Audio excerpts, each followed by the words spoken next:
Hello, welcome back to my channel. This is such an exciting day because the wonderful employees of the Barrie Art Museum have just told us that we are allowed to, as long as we don't make things too crazy, we're allowed to film for YouTube and for Facebook. So we are here at the Barrie Art Museum in Norfolk, Virginia, and we are going to take you to see some wonderful dolls. So the Barrie Art Museum has all kinds of wonderful things. Carolyn Barrie is a person of the arts. She loves all kinds of art, but she is also a doll collector, and she has been buying and curating some incredible dolls over the last several years for the museum. Now, what is happening that is very exciting right now is that Bradley Justice also helped curate a Barbie exhibit that is going on right now, and it closes on July 31st. So if you have not made it to this, we get to put it on our channel so that you can see it, and Christopher is going to give us some of his takes from some of the wonderful things that we are going to see, and some of the items are also from Bradley's personal collection that he loaned to the museum. So it's very exciting. So ladies, thank you so much for allowing us to come and film today. This is the wonderful crew, plus many more at this beautiful, beautiful museum. How long has the museum been here? Since 2018. Since 2018, so it's new. This is a new museum, and Carolyn is always adding and expanding. Do we have any, is she gonna do more doll stuff that we know of? We're shutting down in about 7 days. We're going to stay closed for 18 months. We're doubling in size, and with that, dolls are in our mind. So most of what we're going to be putting out is dolls. We want all of them out in the open, not hiding in the back. Out in the open, not hiding in the back. Thank you so much. We just got some insider information and hopefully many more doll videos to come. So we're gonna head upstairs to the doll exhibit and show you what it's all about. Let's go. We have just arrived and now we are going to the Barbie exhibit. So Christopher, how are you feeling right now? Are you levitating? Yeah, I'm floating. Yeah, I'm very, very excited. I actually got the chance for the first time to meet Bradley Justice yesterday. We'd never met before, and he very sweetly came around the corner and was like, I've been waiting for this. He's a delight. So it is a real treat to get to be in his universe and see sort of the way his brain works and his thought process. I'm only sad that he can't be with us, but he's leaving now today for the week. So I was glad that we got to see him at all, and now we get to sort of appreciate even more of his work and some, I think, of his personal collection. So let's go find out. Let's go find out. This is the out-of-the-box exhibit. Christopher has found his home. The dream house.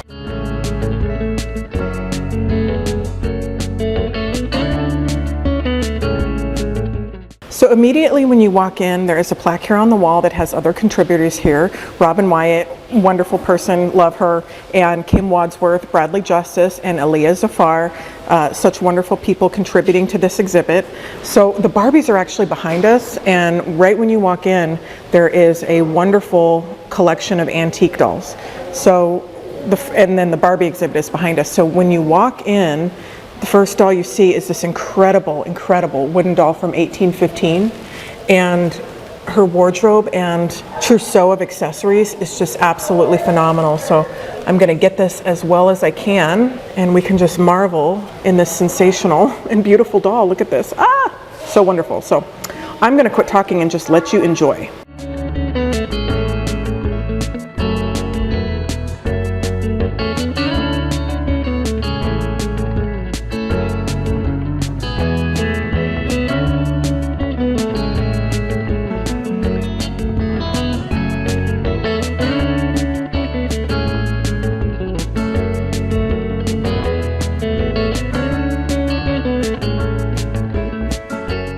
So on the wall is a brief history of fashion dolls, and it says, while Barbie may be the world's most famous fashion doll, she was far from the first.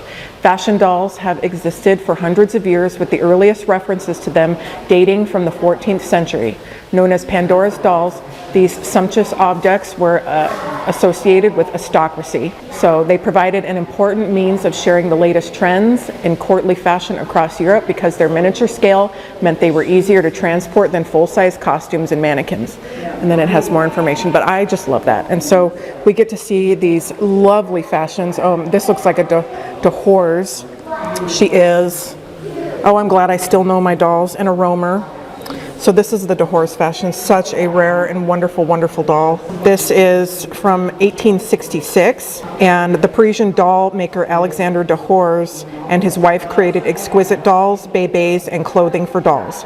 The firm was awarded a silver medal in the Paris exhibition in 1878. So I'm reading this off of the plaque here, but Dehors are just some of the most exquisite dolls. And then this is a Romer right here, which is a French doll from around 1860. It has porcelain arms. I can't tell what the rest of the body is, but look at that wonderful costume.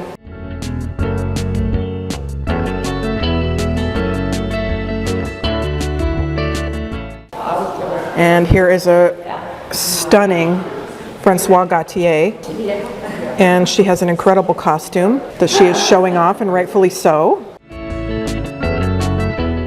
And then over here, there is a designer spotlight on Maison Curie. And so while Barbie dolls may be world famous, dolls with extensive wardrobes and accessories were already popular in the 19th century France. And among the most recognized of these doll makers was Adelaide Curie. We've done a lot of wonderful Curie things on our channel in the past with some incredible contributors and collectors that have been just so gracious enough to share their dolls. And it is so fun to see a wonderful Curie. So this is a gift of Carolyn and Richard Berry. And she's from 1867. Painted bisque, painted eyes, mohair wig, leather body, and wood joints. And she has an incredible trousseau.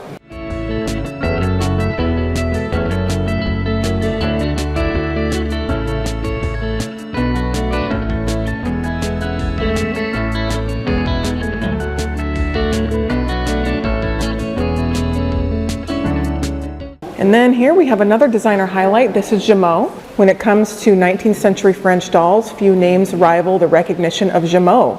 Founded by Pierre-François Gemot in 1845 and later managed by his son Émile Louis Gemot, Gemot became a leader within the field of doll design through both scale and its production and its savvy marketing. Oh, look at this. It's a picture of the Gemot factory and all the women who were working in it. That is amazing. So this photo reproduction shows the Gemot factory in Montreal, around 1890. Opened in 1872, this factory allowed Gemot to produce its dolls in-house, from casting bisque dolls to creating glass eyes and mohair wigs. And there are 3 incredible Gemots. They all look like long-face Gemots. The one down here is, so long face, and a bébé. It looks like a long face too, but it doesn't say long face.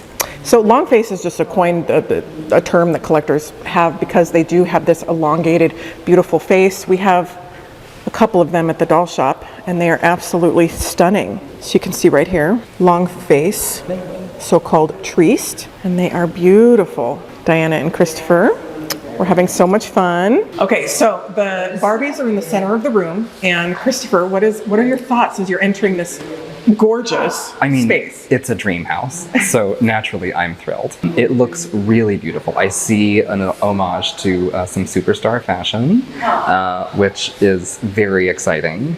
There's an actual closet in there I'm very, very excited about. And then this beautiful vintage 70s A-frame is what ushers you into this dreamscape, which I love. We've got a really beautiful blonde bubble in the European exclusive or Fashion Queen gold striped swimsuit.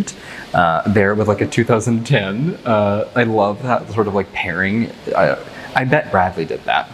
Situating them side by side in there is such a great little time capsule for Barbie. And I love that we've got twirly curls, and we've got magic moves, and we've got earring magic, and there's Skipper up there in a swimsuit, and I mean, it's just, they did a fabulous job. This feels like really allowing you the full glimpse into Barbie through the decades, and of course that's what you get to walk under when you go to her dream house. So already I think thoughtfully, beautifully done. I love all of the little stickers of paper dolls that are on the wall as you sort of walk over. I think this is so, so cute. And then, they made these potting boxes, little barriers that almost feel like wishing wells. It's very cute. They just did a great job. And I love that it's we start with like a reference to Barbie in the corner as you're sort of looking at antique dolls and fashion dolls, and like you said, that Barbie's far from the beginning of fashion dolls, but that it does all sort of lead, all roads lead to Barbie, you know? And so I'm very excited. I want to go check it out. Oh, and we've got we've got dolls in the walkway. So Cinderella, of course, in the lesser common variation of the print on the dress, and then the iconic discontinued pregnant Midge, which actually my best friend as a child had this doll, and I remember playing with her, and she's bonkers. The tummy is magnetic, and there's a teeny tiny little baby that sits inside of the stomach, and I always thought she was so fun. She was pretty, and I mean, I never thought anything of it, but she's now a very, contentious doll. I'm proving myself as a bad fake Barbie fan. I'm gonna see if I remember everyone's names. So we've got Barbie in the back with a Mackie face, which is gorgeous, and then I think this is what Skipper evolved into, and I think that's Stacy, but in other parts of the world, I think Kelly is called Stacy, so I don't know what she's called elsewhere, but I love the little polka dot beret. This set is so cute and really paints the sort of matching go get your family portraits done at the Kmart Supercenter. This is very cute. I love the matchy outfits. And then we have the 50th anniversary. I love this dress. This is such an interesting sort of point in Barbie history. I think this is 2009, and seeing what we were producing then 15 years ago is so fascinating to me, and she did a beautiful job. I mean, this dress, the face, the hair, the earrings, very beautifully done, and I love the box. Hello. The pink box. The silhouette box is amazing. For people that don't know, this is a very, very, very rare collector box. This is what an in-box doll would have been sold in her earliest years. So Barbie always came in a swimsuit. She never came in a fashion unless she was a store display. And those are incredibly rare as it is. Well, to, make matters worse, the dressed in-box dolls that were sold, as displays, that box would change over time. And the earliest ones, or the pink ones, these are referred to as silhouette boxes. And I've never seen one like that in person. It's beautiful. It's large too. It's much bigger than a traditional Barbie box. Oh yeah, almost twice. And actually, if you were to get wedding day in a pink silhouette box, it would be as wide as the dress is, so that the whole thing fits. They're huge boxes, and they're very, very, very rare. So we've got one of my absolute favorites. This is 972 Wedding Day, and it's something that I never tire of. This is sort of a very traditional example of a 50s wedding dress, and I think wedding dresses were made aplenty for Barbie, so maybe people, I think, don't always appreciate wedding dresses enough, and this one is so fantastic to me. And then, of course, you've got the other three fashions displayed next to her that were only produced for the first year of her production, in 1959. You've got Roman Holiday, Gay Parisienne, and Easter Parade, all complete with their accessories, including the teeny tiny, very rare compact that would Oh my God, the compact. And it has the powder puff and everything. Get out of here. I've never seen one. It's very, very, very rare. Very rare. So that would have come with a hanky with Roman Holiday, which you can see next to the outfit. And you've got a complete Gay Parisienne. Note the holes in the sole of the mules to accompany, or accommodate rather, the posts that would have gone through Barbie's feet to hold her up. So really phenomenal example of everything. This is a gift of the Carolyn and Richard Berry Fund, and ma'am, A gift, to say the least. Yes, could you imagine? And it's a beautiful Just to see one. her is such a treat. Number one in all of her TM fashions. Just a really spectacular thing to see. And of course, to sort of add to Barbie's contention, I think, it's so interesting that for a children's toy that is marketed to sort of encourage young girls to get married, she comes with a garter. And that's so crazy. She does for all the first 7 or 8 years of her production has a little, it's so nuts to me that's what we were doing in 1959. But we still get those details. So to collect every little element, I think for me is the appeal for Barbie. And no detail is spared in producing them. They're just gorgeously done. So this, I could just she looks great.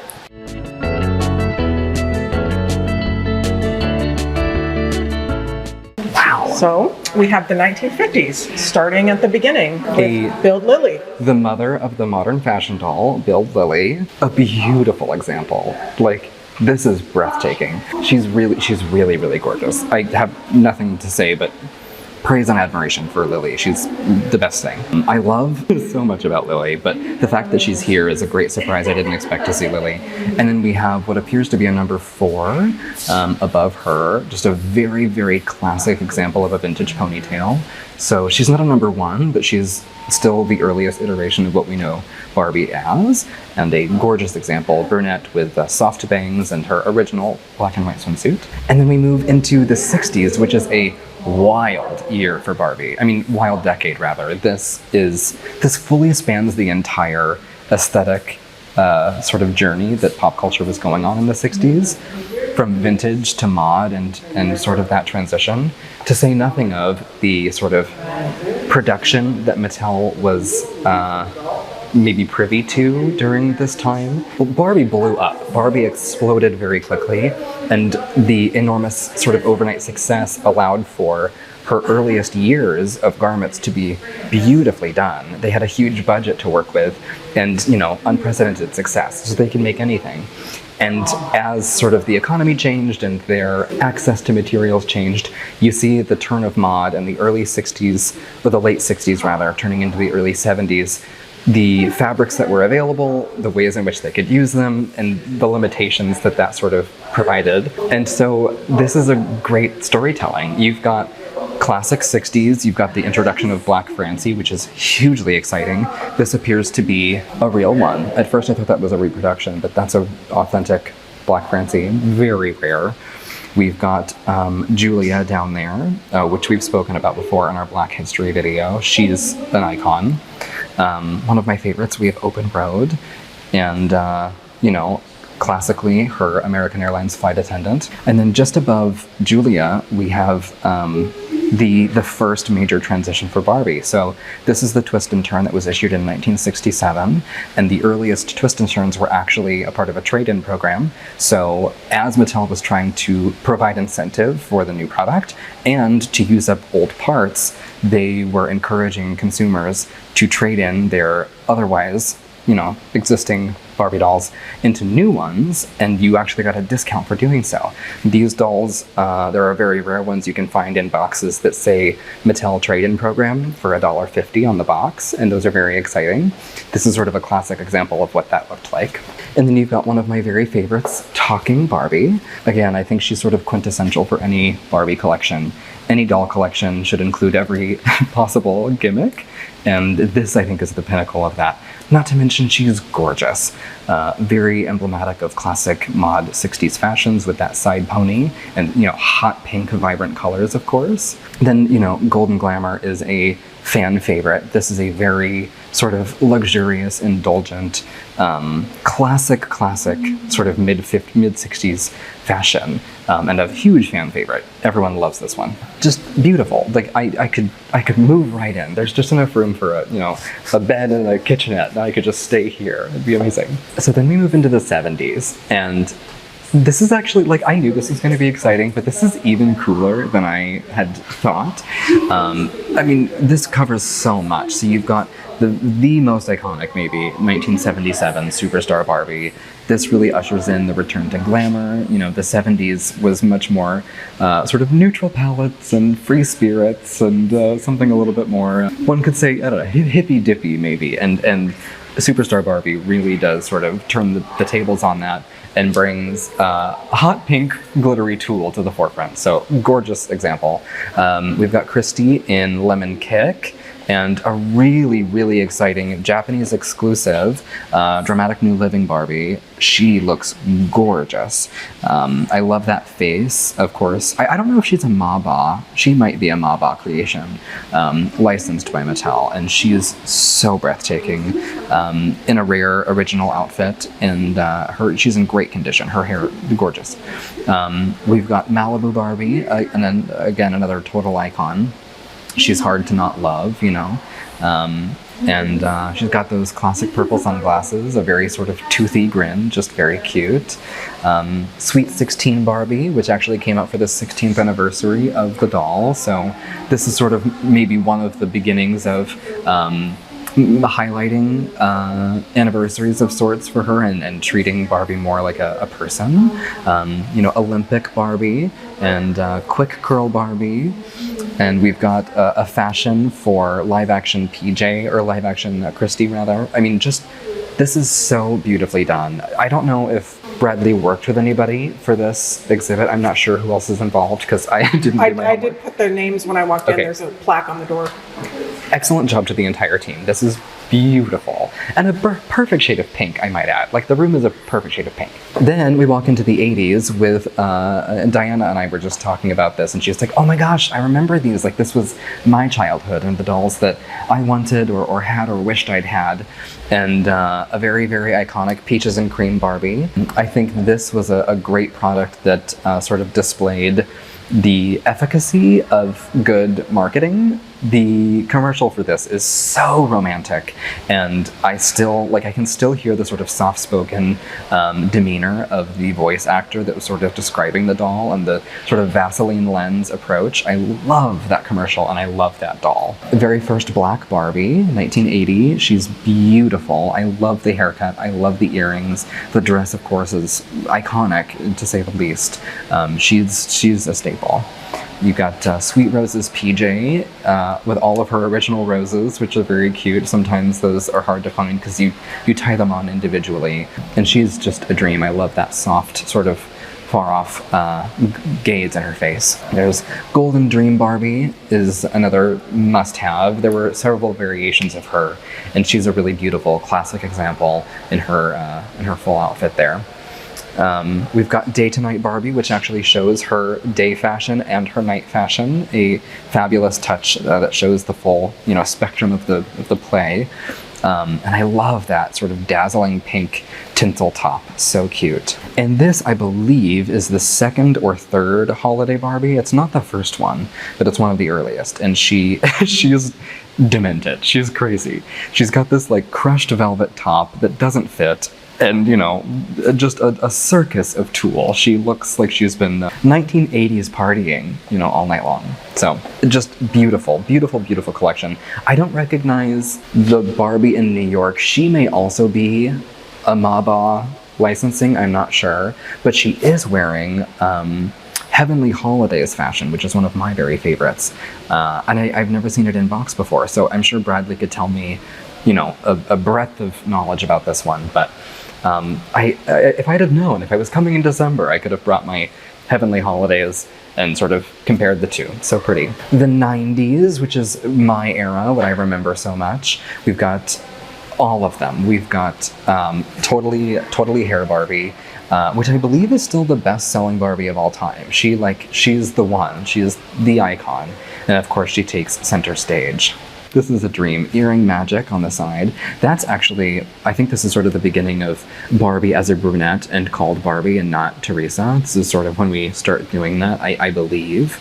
We've got, what is the one on top called? It's a dance, is it Dance Magic? I think it's Dance Magic, and this outfit becomes like a ballet tutu, and it becomes like, a salsa outfit or like a full-length gown like this. It's very fun, and the sort of metallic piece you see over the top comes off that you could wear as a children's like masquerade mask. It's really cute. Maybe, is it Masquerade something? I think she has a masquerade ball, but I think it's called Dance Magic. Anyway, gorgeous little vignette of the 90s. And I love this teddy, like of all things to highlight as a fashion piece. This black lace teddy is so pretty. So silly. Oh my gosh, this is so cool. Oh, I remember her. I remember that doll. I forget what her name is. Everyone that collects 2000 dolls is gonna take my head off. She's something of Fairytopia. And one of my very best friends had that doll. I loved her. We've got all of Destiny's Child. We've got Beyonce, who I also spoke at length about in the Black History video. And a gorgeous little advertisement next to her for the My Scene dolls, which I loved as a kid. loved those dolls. They were sort of Mattel's response to the competition of Bratz, and I think they did a great job. Barbie for President 2004. Oh my gosh, and I remember that midge. I remember like bringing that midge to the pool and like having fun with like, I can taste the hot dogs and oranges at like the public pool with that midge. Oh, that's so cool. So cool. 2010s. It's crazy that the 60th anniversary doll is in 2010s. That's nuts. That's nuts. Okay, so this is sort of, I think, this begins the era that we know of Barbie currently. Of course, the anniversary doll featuring the Millie sculpt. I love the touch of glitter, really gorgeous, and the detail in the box. We've got a Life in the Dream House doll, which I loved that series. I wish that they'd kept doing it. It was actually entertaining. Like, they did a great job. Very sort of classically pink, kind of vapid, kind of simple, traditional stereotypical Barbie. I think maybe that's sort of what they were basing Margot Robbie on, is like very classic Barbie. The Barbie with the TV in her back from the movie, I forget her name, but she has a camera in her necklace, which is not horrifying at all. And then in her back is the TV screen that plays back whatever she records. Kind of haunting. And then you've got sort of the beginning of the fashionistas and what that takes us into for Barbie currently, which is the 2020s. And you've got Margot Robbie in the Barbie movie. You've got sort of the full inclusivity spectrum. We've got vitiligo, we've got amputees, we've got everyone in between. And just beautifully done. Even for some of the playline fashions, the fashionistas are really cute. I think what this collection does really well, especially this, is like not sacrificing style for budget and simplicity. I think that's a great example. And the movie dolls were so wonderfully done. Barbie and Ken and their roller skates, referencing existing Barbie fashions, but sort of reimagined for, you know, today's Barbie and for the movie. I'm sad that it ends here. Like, I can't see the future yet, you know, but this is so beautiful. And like looking at it from like the whole wall is a dream. It feels like a hug. Like, it feels like giving your childhood a hug. What a beautiful exhibit. What a beautiful museum. So we've got a little highlight sort of discussing why we have so many wonderful dolls behind us. And Charlotte Johnson was the first Barbie designer. They brought in a real fashion designer for Barbie.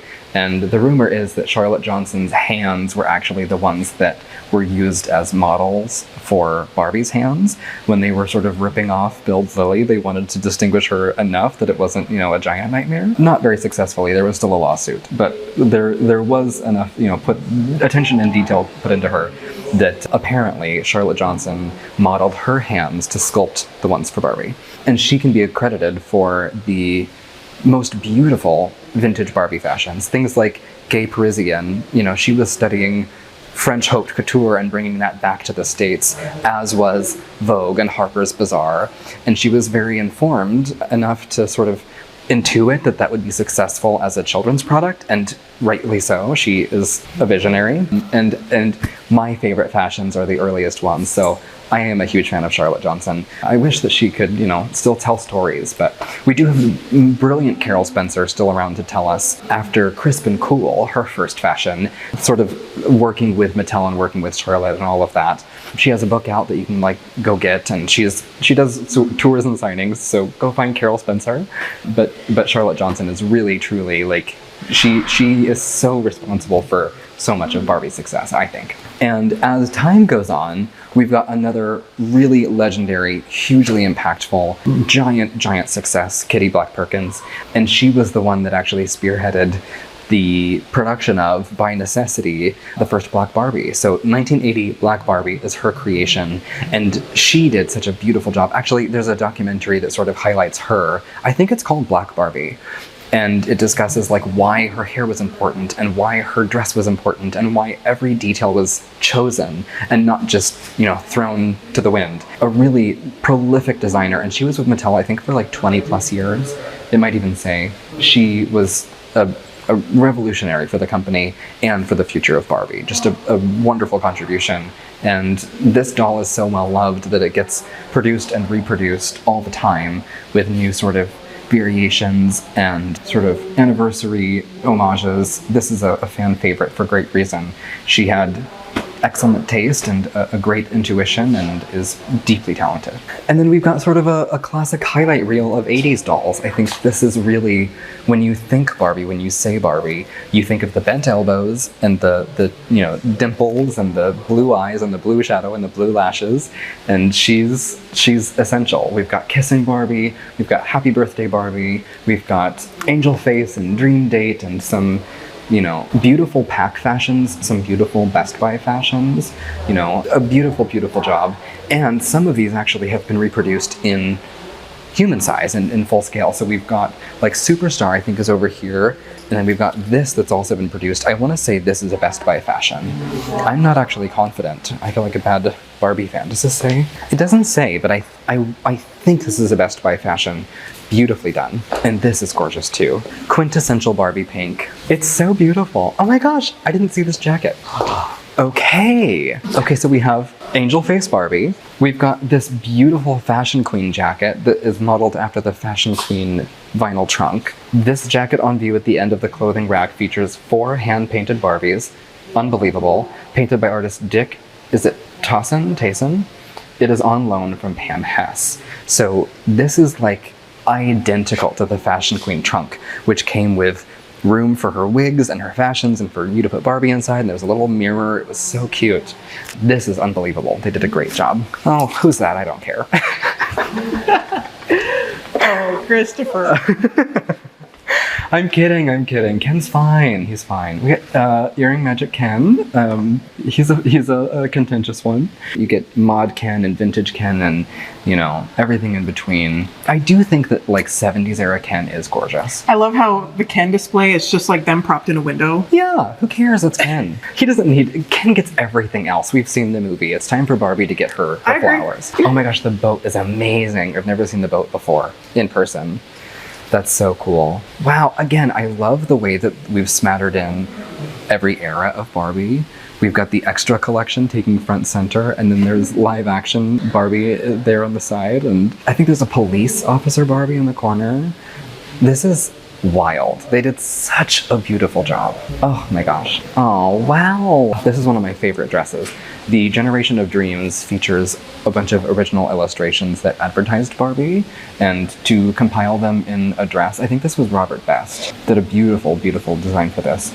And I love this dress. I think someday I want to put it on a vintage doll. Would be so cute. Working woman Barbie, sort of a reimagining of day to night Barbie, is, you know, for the very modern mid-90s, you know. Great job. Jello fun. Coming with her own box of Jello. Because, you know, what is Barbie without her Jello? Oh my gosh, we have Stevie Nicks Barbie. We've got the 40th anniversary Barbie. The Vera Wang collection. This is remarkable. That is so cool. I didn't expect to see her here. And this little vignette right here is definitely where I know that Bradley Justice contributed a lot, because he talks about Jack Ryan a lot, and this is really, really cool. That is amazing. You see her original patent and a photo of his Mattel employee badge. That is so cool. One of my favorite inventions for Barbie was the Color Magic doll line, and the fashion line is amazing, and so is the hairstyling kit. This came with like a full mannequin and a hairdryer and rollers. I mean, it's beyond.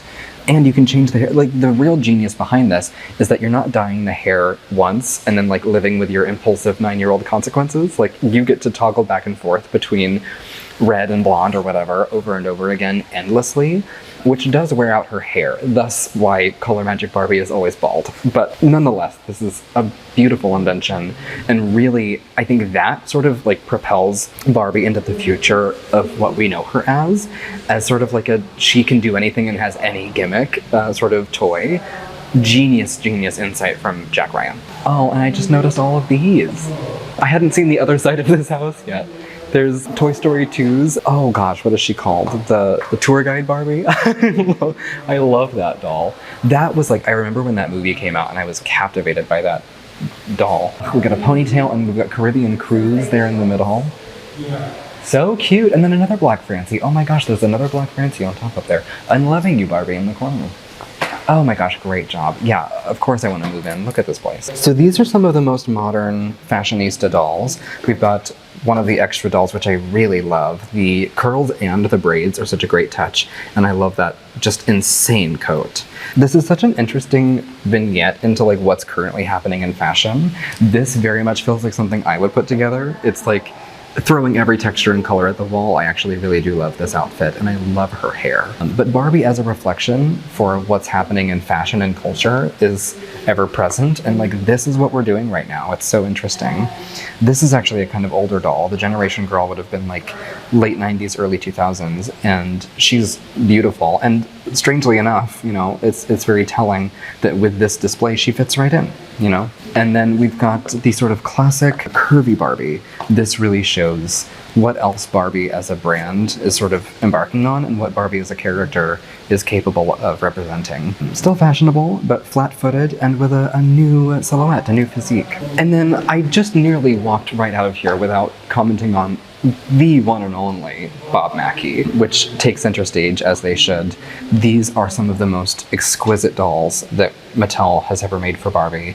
The sequin and beading situation is unbelievable. Unbelievable.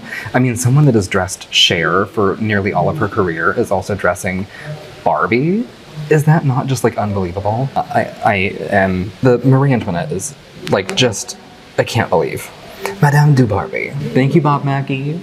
The Barbie exhibit here is just so phenomenal, and what I love is that it weaves in the history of dolls from the very, very early dolls, which is the wooden doll we saw when we walked in, and talks about the early fashion dolls, and then we go into Barbie, and then we see some more of the dolls. So it is the star here is Barbie in this Barbie exhibit, but the history of the dolls and the foundation is also weaved in, which I think also creates something for everybody here, and it is just so cool. This one's a little hard to pronounce, but it's Radija Cornodier, and I probably did mess that up, but I'm trying. But I love these dolls. We've never actually had one in the shop that I know of. We probably have in the past. My mom in heaven is probably saying, yes, we've had many, but under my leadership we have not, and they are so very, very special. These are known as the poupée statuette. So this is a way for you to really experience fashion, and the way that these Bis dolls were molded, from the exquisite hands to the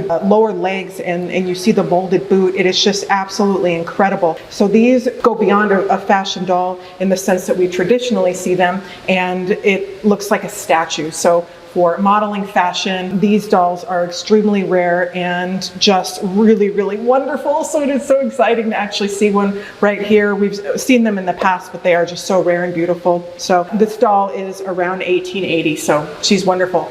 On the other side, we have some Gibson girls, which are, you know, they depict classic women, and we've actually been trying to perfect the Gibson girl hairstyle for Grace, because this is a very quintessential lady doll. And what I love about the Gibson girl dolls is that they are not depicting young children, they are depicting women, and you could envision each one of these women out doing what women did, which was being teachers, which was taking care of a home, taking care of business, receiving customers. They are all shown doing things of what they do in life, or just being a stately lady taking care of her home life and receiving guests. And so these ones are wonderful. This in the middle is actually by Louise Cochran, who was an incredible American artist and sculptor. She was in Niata. She is very famous and did some wonderful dolls. So this is actually extremely rare. This is on loan from Ann Leese, who just actually came out with a Louise Cochran book,